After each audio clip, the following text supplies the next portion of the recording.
कुछ अनसुनी कुछ अनकही कहानियाँ। हर कहानी कुछ कहती है।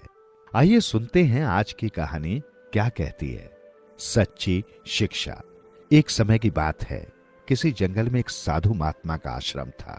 जंगल के बीचों बीच आश्रम बहुत ही रमणीय एवं मन को शांति प्रदान करने वाला था। साधु महात्मा उस आश्रम में अपने शिष्यों को विविध विषय आदि पर शिक्षा प्रदान किया करते थे।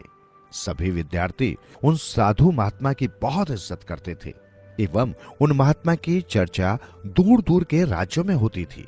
एक दिन दो युवक उन महात्मा के पास आए और उनका शिष्य बनने की इच्छा व्यक्त की।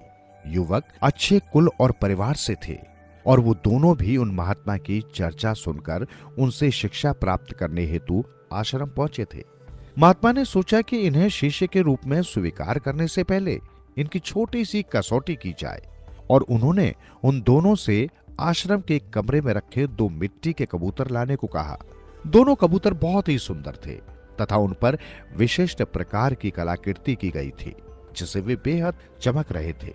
महात्मा ने एक एक कबूतर दोनों युवकों के हाथ में दिए और उनसे कहा कि आपको आपके हाथ में दिए हुए कबूतर की गर्दन तोड़नी है। युवकों को लगा ये तो बहुत ही सरल काम है और इससे क्या शिक्षा हासिल होगी और इससे गुरुजी क्या कसौटी करेंगे। किंतु गुरुजी ने उनके सामने एक शर्त रखी। महात्मा ने कहा कि आपको इन कबूतरों की गर्दन तभी तोड़नी है जब आपको कोई देख न रहा हो।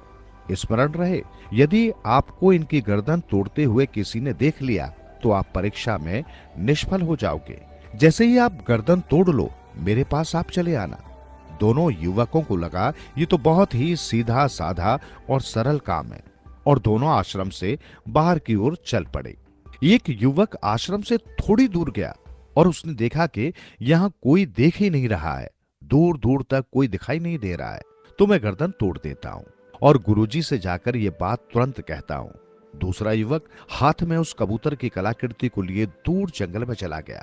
जब वो एक घने जंगल में पहुंच गया तो एक पेड़ के नीचे वो बैठा और कबूतर की गर्दन तोड़ने का फैसला किया। किंतु जैसे ही वो गर्दन तोड़ने वाला था, उसकी नजर उस पेड़ पर बैठी एक पक्षी पर पड़ी। तो उसने सोचा कि अगर मैं यहां गर्दन तोड़ दूंगा तो ये पक्षी मुझे देख रहा है, मुझे कोई और तरीका अपनाना होगा। कुछ विचार करने के बाद वो युवक पास की झाड़ियों में जाकर छुप गया। उसे लगा इन झाड़ियों में मुझे कोई नहीं देखेगा और मैं गुरुजी का दिया हुआ काम पूरा कर पाऊंगा। किंतु उसने देखा कि झाड़ियों में छोटे छोटे कीट पतंगे और मक्खियां थी, तो वो भी उसे देख रही हैं। ये सोचकर वो झाड़ियों में भी कबूतर की गर्दन नहीं तोड़ पाया। कुछ समय विचार करने के पश्चात उसे एक उपाय सूझा। उसने एक गड्ढा खोदा और उस गड्ढे में बैठ गया। अब उसे लगा कि मुझे कोई नहीं देख रहा है, तो उसने उस कबूतर की कलाकृति की गर्दन तोड़ने का फैसला लिया। किंतु उसे एक विचार आया कि अगर मैं इस कलाकृति की गर्दन तोड़ दूंगा तो इस कलाकृति में जो आंखें बनी हैं वो मुझे देख रही हैं और यही तो